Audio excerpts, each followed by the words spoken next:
प्रारंभ होकर के ललितपुर जनपद तक पहुंचेगी। बुंदेलखंड के ललितपुर जनपद में, और दूसरी यात्रा मां विंध्यवासिनी धाम से प्रारंभ होकर के गौतम बुद्ध नगर जनपद तक पहुंचेगी। ये दोनों यात्राएं रामनवमी को एक ललितपुर में, दूसरा गौतम बुद्ध नगर में विराम लेंगे। और चलिए सीधे आपको लखनऊ लिए चलते हैं। सीएम योगी आदित्यनाथ मौजूद है, ये तस्वीरें भी आप देख रहे हैं। और आपका अभिनंदन है। आप सभी की जोरदार बहुत तालियां होनी इच्छुक चाहिए आए हुए हैं, उनका सम्मान करते हुए सीएम योगी आदित्यनाथ आपको इन तस्वीरों में नजर आ रहे हैं। लखनऊ से तस्वीरें आप देख रही हैं। प्रदेश अति आदरणीय श्री योगी आदित्यनाथ जी, जिनकी तो बहुत भिक्षुओं को सम्मान देते हुए नजर आ रहे हैं सीएम योगी आदित्यनाथ, क्योंकि आज भी कई कार्यक्रम है सीएम योगी आदित्यनाथ का। लखनऊ से तस्वीर आप देख रहे हैं। बहुत ही आदर के साथ विनम्र अनुरोध करूंगी कि वे अपने आशीर्वचनों से हमारा मार्गदर्शन करें।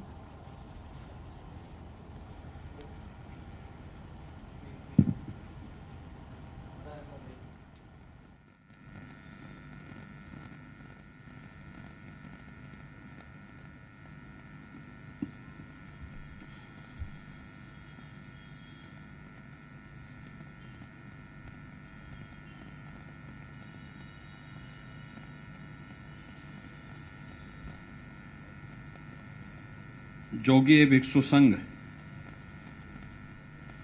के नायक आदरणीय जास्योंग पूज्य होशान, देश विदेश से पधारे पावन भिक्षु संघ,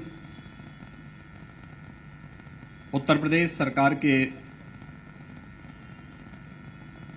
मेरे सहयोगी मंत्री पर्यटन और संस्कृति श्री जयवीर सिंह जी,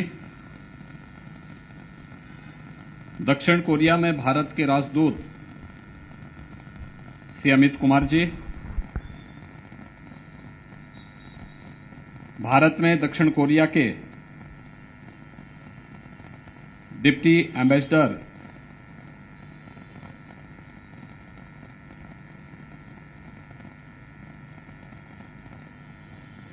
श्री सांग वो लिम, इंटरनेशनल बुद्धिस्ट कॉन्फेडरेशन के deputy general secretary Shri Rinpoche, अंतर्राष्ट्रीय बौद्ध शोध संस्थान उत्तर प्रदेश के अध्यक्ष भदंत शांति मित्र जी, उत्तर प्रदेश सरकार के प्रमुख सचिव पर्यटन व संस्कृति श्री मुकेश मिश्राम जी, आज के इस कार्यक्रम में उपस्थित श्री लालजी प्रसाद जी, हमारे सभी भिक्षुकगण और उपस्थित भाइयों बहनों, हवान एयोंग, हवान एयोंग, हवान एयोंग, मैं आपका स्वागत करता हूं, आपका स्वागत करता हूं, स्वागत करता हूं। उत्तर प्रदेश की इस पावन धरा पर हमारे मित्र राष्ट्र दक्षिण कोरिया से पधारे हुए आप सभी पावन भिक्षु संघ का मैं उत्तर प्रदेश सरकार और उत्तर प्रदेश की जनता की ओर से हृदय से स्वागत और अभिनंदन करता हूं।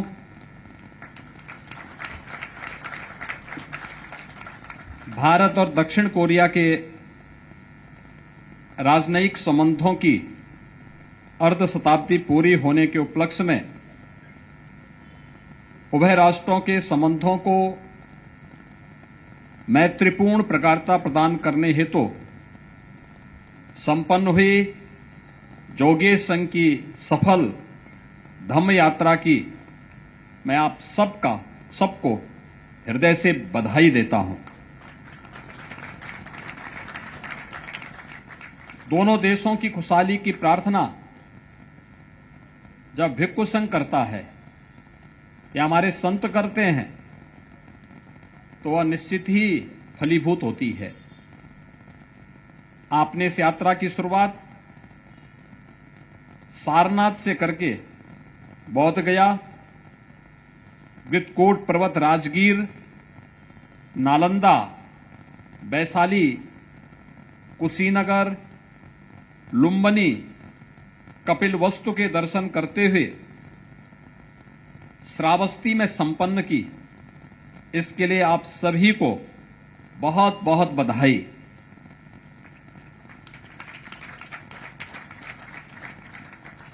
चुगहायो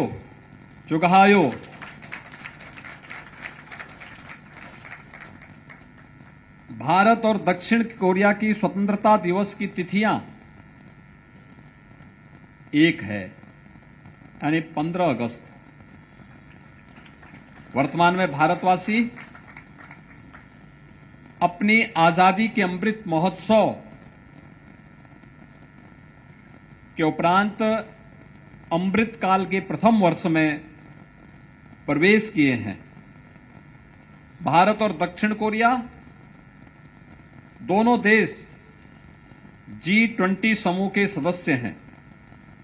अपनी आजादी के अमृत महोत्सव वर्ष में भारत को G20 समूह की अध्यक्षता करने का अवसर प्राप्त हुआ है। इस वर्ष G20 की theme one earth, one family, one future है। यह भारत के प्राचीन वसुधैव कुटुंबकम के भाव से हमें जोड़ती है। पूरी दुनिया में जब भी मैत्री और करुणा की बात होती है, विश्व मानवता भगवान बुद्ध का स्मरण करती है। हमारे आदरणीय प्रधानमंत्री श्री नरेंद्र मोदी जी ने संयुक्त राष्ट्र संघ में यही बात पूरी मजबूती के साथ कही कि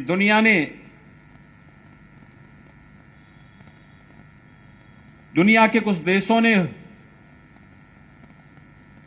विश्व मानवता को भले ही युद्ध दिया हो, लेकिन भारत ने दुनिया को बुद्ध दिया है।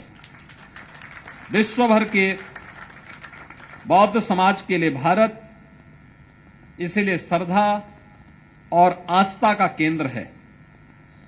उत्तर प्रदेश के लिए गौरव का विषय है कि भगवान गौतम बुद्ध के जीवन से जुड़े अनेक महत्वपूर्ण स्थल यहां पर अवस्थित हैं। भगवान बुद्ध ने अपने जीवन को 2/3 हिस्सा उत्तर प्रदेश में व्यतीत किया था। वाराणसी के समीप स्थित सारनाथ में भगवान बुद्ध ने अपना पहला उपदेश दिया था। भगवान बुद्ध ने श्रावस्ती में सर्वाधिक 25 वर्षावास, हमारे सन्यासियों की परंपरा में वर्षा काल में जो 4 मास होते हैं वो चातुर्मास के रूप में माने जाते हैं, और वे चातुर्मास भगवान बुद्ध ने 25 चातुर्मास श्रावस्ती में व्यतीत किए थे। उनकी महापरिनिर्वाण स्थली कुशीनगर भी उत्तर प्रदेश में है। श्रावस्ती, कपिलवस्तु, देवदह, कुशीनगर, संकिसा, देवगढ़, ललितपुर, अहिछत्र, बरेली, कौशाम्बी, ये सभी बौद्ध आस्था के पावन स्थल हैं। इन सभी बौद्ध स्थलों के केंद्र में प्रदेश की राजधानी लखनऊ है। लखनऊ चारों तरफ से भगवान बुद्ध के आभामंडल से घिरा हुआ है। उत्तर प्रदेश देश का एकमात्र ऐसा राज्य है जहां सरकारी स्तर पर संचालित इतना विशाल बुद्ध विहार शांति उपवन बुद्ध विहार है, जहां यह कार्यक्रम आयोजित किया जा रहा है।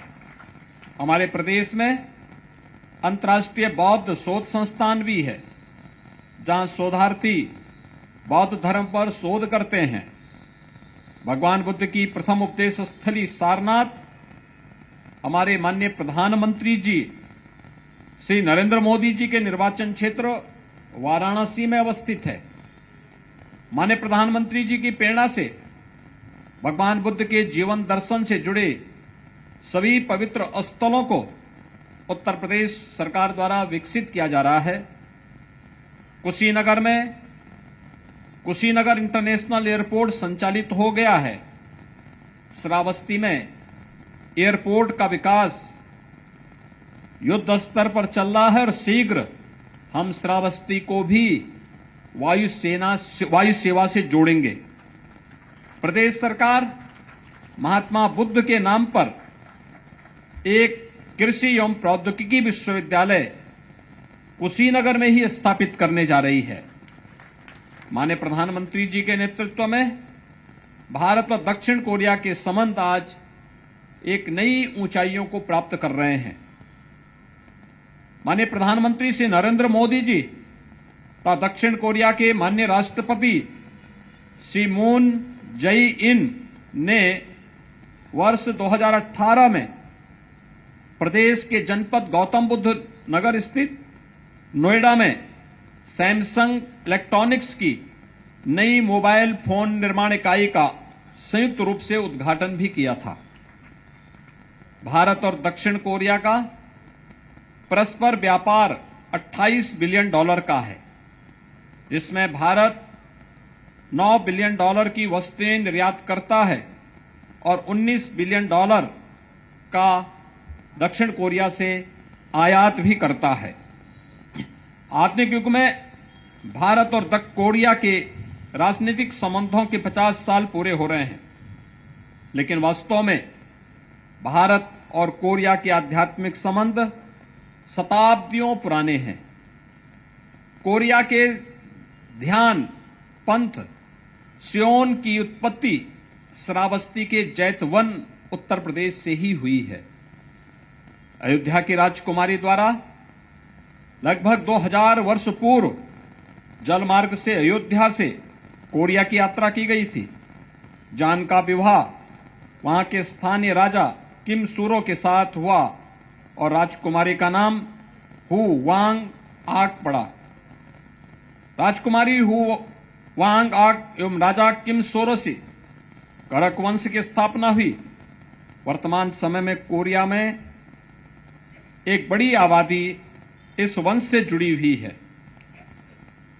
दक्षिण कोरिया की माननीय प्रथम महिला सुश्री किम जोंग सुक महोदया 6 नवंबर 18 को अयोध्या में दीपोत्सव के पावन आयोजन में उपस्थित हुई थी।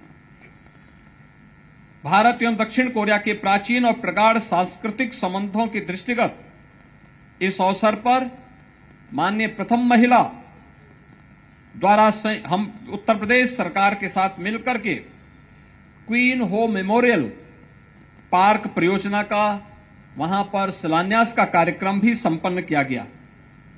दोनों देशों के मध्य सांस्कृतिक संबंधों को विस्तार देने के उद्देश्य से अयोध्या में राम कथा पार्क के समीप 11,658 वर्ग मीटर क्षेत्रफल में 21 करोड़ 92 लाख रुपए की धनराशि से क्वीन हो मेमोरियल पार्क का निर्माण कार्य अब पूरा कर लिया गया है। इस पार्क में किंग्स पेवेलियन, क्वीन पेवेलियन तथा कोरियन वॉल का निर्माण भी किया गया है। अयोध्या तथा कोरिया के गिमेह शहर सिस्टर सिटी भी हैं। भारत के बौद्ध आचार्य बौद्ध धम्म भगवान बुद्ध के धम्म को चीन होते हुए कोरिया में इसने प्रवेश किया। आपकी ध्यान परंपरा सियोन का उद्गम स्थल उत्तर प्रदेश का ही श्रावस्ती है, जहां आपकी यात्रा का उपसंहार हुआ। इस प्रकार बौद्ध जोगेसंघ के उद्गम की जड़ें भारत में है। हमारे सांस्कृतिक और आध्यात्मिक संबंध सदियों पुराने हैं। इस देश से आप विदेश में नहीं बल्कि अपने आध्यात्मिक पूर्वजों के घर में आए हैं। यहां आप अपने गुरु भाइयों से मिलने आए हैं। मेरे संज्ञान में आया है कि इस धम्म यात्रा के आयोजक सैगवा सोसाइटी इंडिया पिलग्रिमेज है। एक सफल यात्रा के लिए मैं आयोजित करने के लिए आप सबको बधाई देता हूं।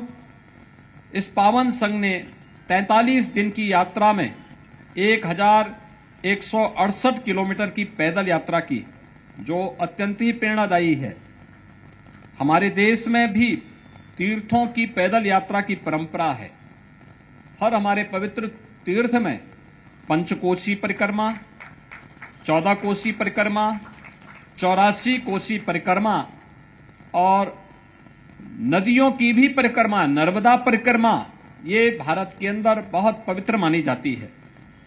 आध्यात्मिक ऊर्जा के केंद्र उत्तर प्रदेश में आप लोगों की यात्रा का सुखद अनुभव आप अपने देश में साझा करेंगे तो अन्य लोग भी यहां आने के लिए प्रेरित होंगे। मुझे विश्वास है कि भविष्य में हम संघ के अन्य सदस्यों को भी प्रदेश आगमन में स्वागत का अवसर आप सब उपलब्ध कराएंगे। हमारे मैत्री चिरस्थायी हो। भवतु सभ्य मंगलम। इन्हीं मंगल कामनाओं के साथ स्वदेश वापसी की आपकी सुखद यात्रा की मैं अपनी शुभकामनाएं देता हूं। गमसाह निदा। जय भारत। कोरिया मैत्री। जय हिंद।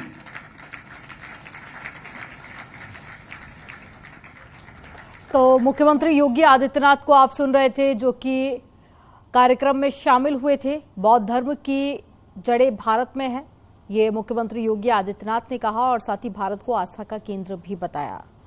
तो अभिनंदन समारोह था जिसमें मुख्यमंत्री योगी आदित्यनाथ ने शिरकत की और साथ ही कोरिया से मजबूत होते रिश्तों पर भी अपनी बात रखी। तो बौद्ध भिक्षुओं के साथ में ये तस्वीरें आपको दिखा रहे हैं, जहां उनका सम्मान करते हुए मुख्यमंत्री योगी आदित्यनाथ को इन सीधी तस्वीरों के जरिए आप देखिए। और दक्षिण कोरिया के साथ में जिस तरह से भारत के रिश्ते मजबूत हुए हैं, उस पर भी सीएम ने अपनी बात रखी है।